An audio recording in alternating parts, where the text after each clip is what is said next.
Good afternoon and welcome to your lecture on Paper 2, Module 3, Feminist Articulations.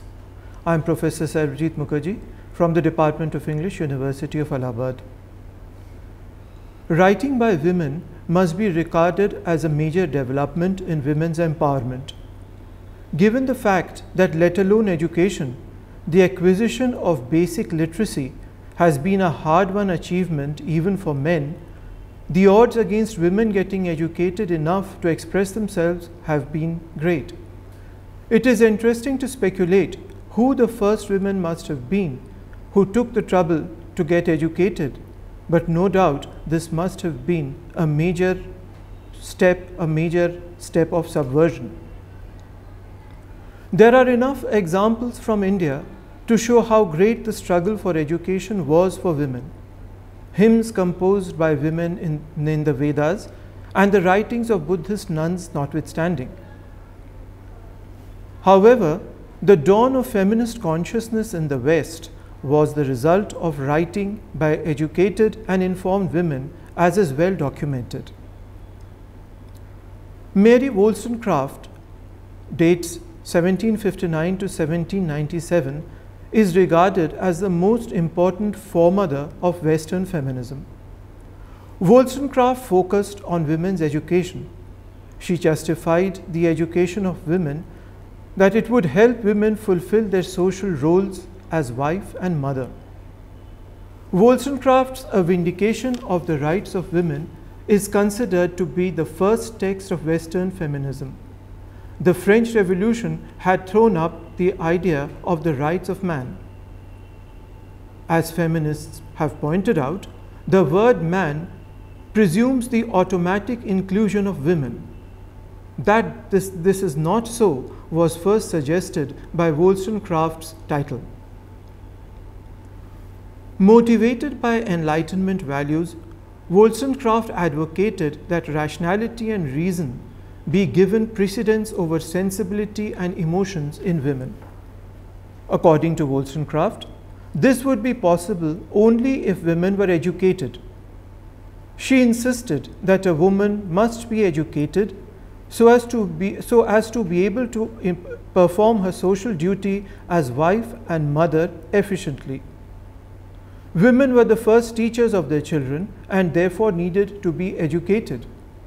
Education would also ensure that women were companions for their husbands, not mere chattels. It is interesting to note that similar arguments were advanced in favor of educating women by the reformists in India in the 19th century. Mary Wollstonecraft had the courage to challenge the ideas of Rousseau, current in the 18th century, that women did not need an education, were irrational and emotional creatures, and best remained so. In America, Margaret Fuller, eminent journalist and editor, also emphasized the education of women, but in order to help women opt for other roles than purely domestic ones. Margaret Fuller parallels the achievements of Mary Wollstonecraft in the USA. Fuller's Woman in the 19th Century, published in 1845, is a powerful treatise on the emancipation of women. Fuller stresses education, employment, and political rights for women. Unlike Wollstonecraft, Fuller does not champion education for women to make them better wives and mothers. Rather, education is important for a woman because it makes her employable and gives her other roles than purely domestic ones. Anticipating Virginia Woolf's views by nearly a century, Fuller advocates androgyny. According to her, there is nothing like a complete male or complete female. Rather, each gender has some elements of the other. Fuller also brought an abiding spiritual commitment into her writings. She was concerned with the unequal relations between the classes and between the blacks and the whites in America. She also worked for prison reforms and the lot of women prisoners. However, the contribution of both Wollstonecraft and Fuller were supposed to have reached their logical conclusion by the beginning of the 20th century, it being widely presumed that women had achieved all that they were struggling for by the 1920s. That this was a misconception was proven by Virginia Woolf. Virginia Woolf focuses on issues of authorship and androgyny besides education. She spells out the difficulties encountered by a woman writer and suggests a new approach to literature, one that does not reject the domestic as trivial. She also suggested adopting a language that is women-specific. Virginia Woolf was born into an eminent Victorian family and belonged to the class that should have reaped the maximum benefit of the women's struggle for empowerment in the previous century. In her writings, Virginia Woolf proves that even women from affluent and educated families suffer under multiple oppressions. Virginia Woolf was the first feminist writer to concern herself with authorship, and in two epoch-marking essays, namely A Room of One's Own, published in 1929, and The Three Guineas, published in 1938, she explores the question of women's writing. Woolf indicates how difficult it is for a woman to write. She must have the time, the financial resources, and education before she can hope to write at all. If she does manage to write despite these handicaps, she must then face the mighty publishing establishment, which is dominated by men.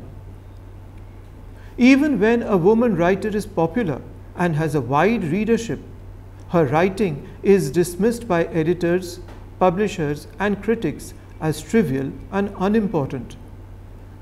So it is very difficult for a woman writer to become part of the canon. If it is important for a writer to live before she can produce great literature, is this possible for a woman who would then face social disadvantage? To prove her point, Woolf imagines a character, Shakespeare's sister, Judith Shakespeare. Had Judith Shakespeare's life paralleled that of William Shakespeare, would she have been considered artist or whore? Women write about the domestic, says Woolf, because their experience lies within the domestic.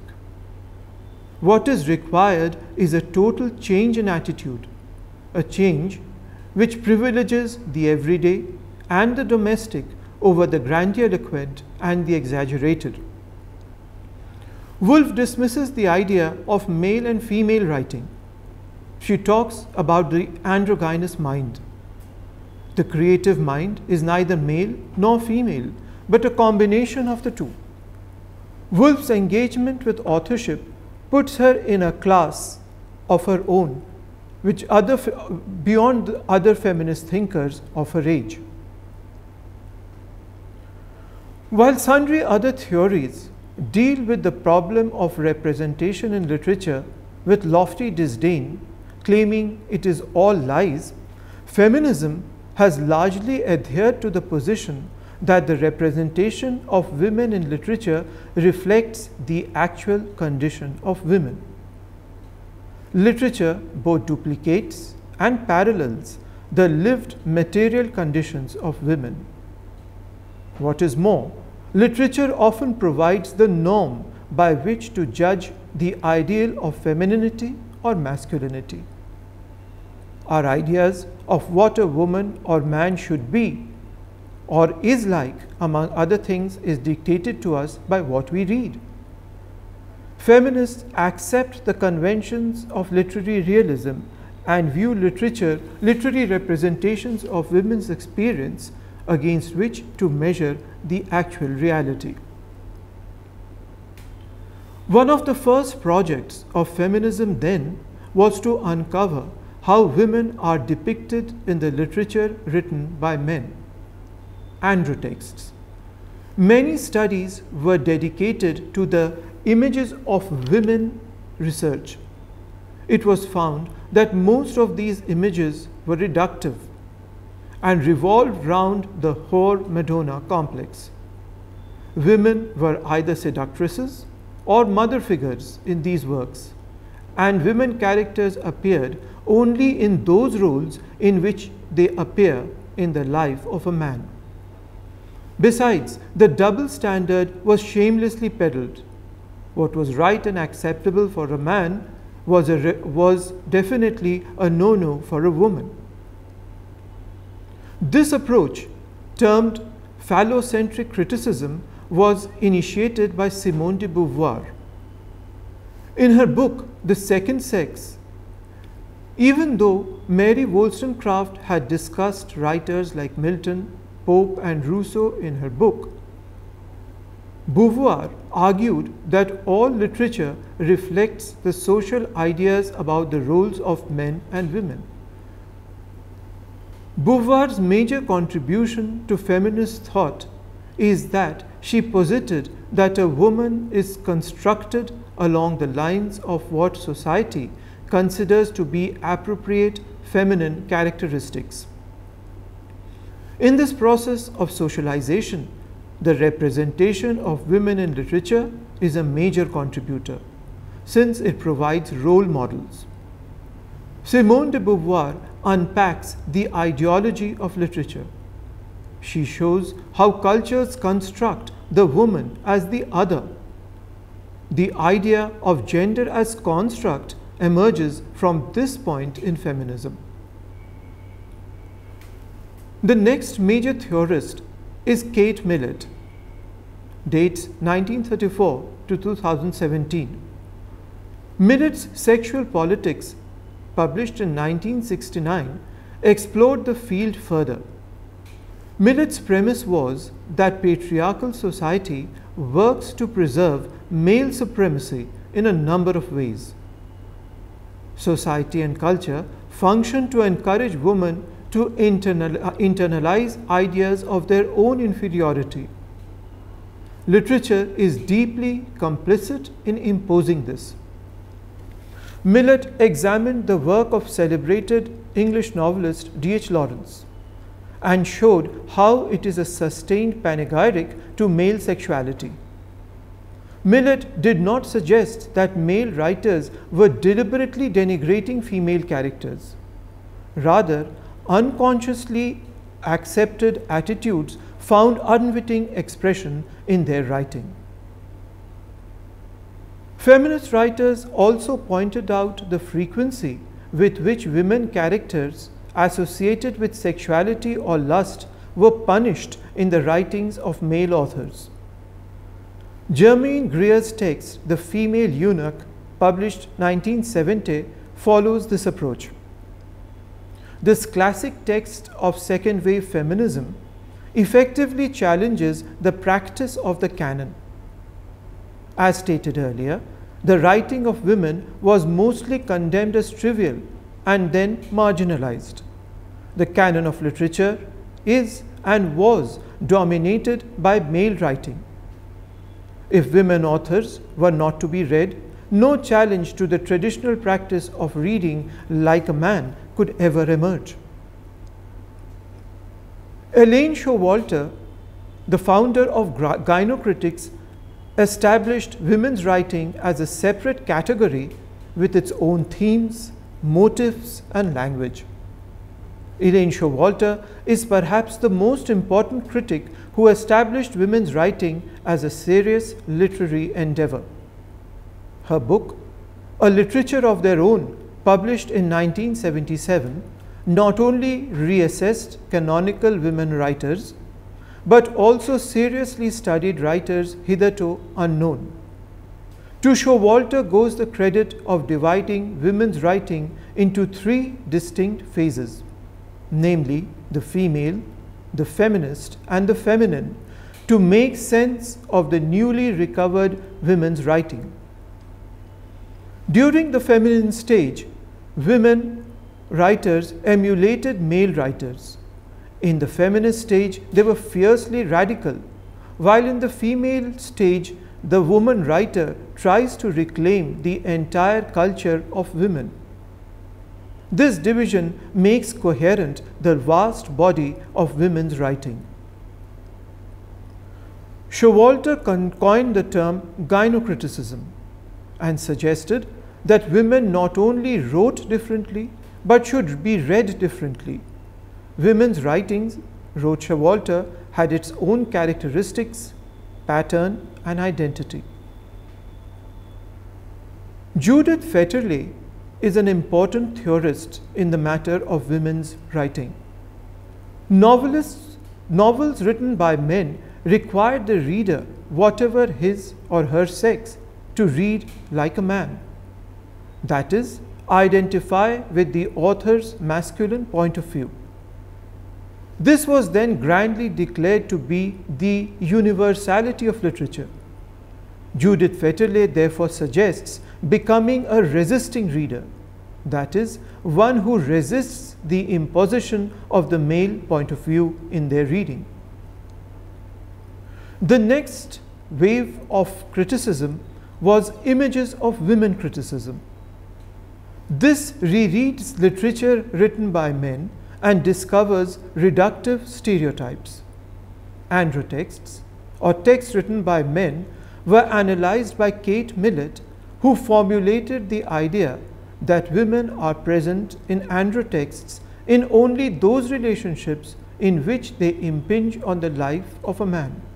Relationships like mother-daughter or between sisters does not exist in these texts. The next project was to discover a women's literary tradition. Feminism rediscovers a lost and suppressed tradition of women's writing. The writings of Aphra Behn, Clara Reeve, Maria Edgeworth, and Elizabeth Barrett were rediscovered and critically analyzed. These women writers, though very popular in their own time, were later dismissed as trivial and domestic by the male-dominated literary establishment. One of the major achievements of feminist criticism has been to rediscover these women authors and also to establish black women's writing. A project dear to the French feminists is the search for a woman's language. The search for woman's language begins with Virginia Woolf, who articulated her discomfort with male language. She used the stream of consciousness technique to subvert the order of language. The French feminists are credited with making feminist theory more sophisticated and borrowing insights from psychoanalysis and structuralism. The French feminists explored various aspects of écriture féminine or women's writing. Discussed by gynocritics like Showalter, Millet, and Ellman, the search for a woman's language found its final advocate in the French feminists Irigaray, Kristeva, and Sixou, who focus on a different woman's language. They posit Cora to be the foundation of a woman's language. Thank you.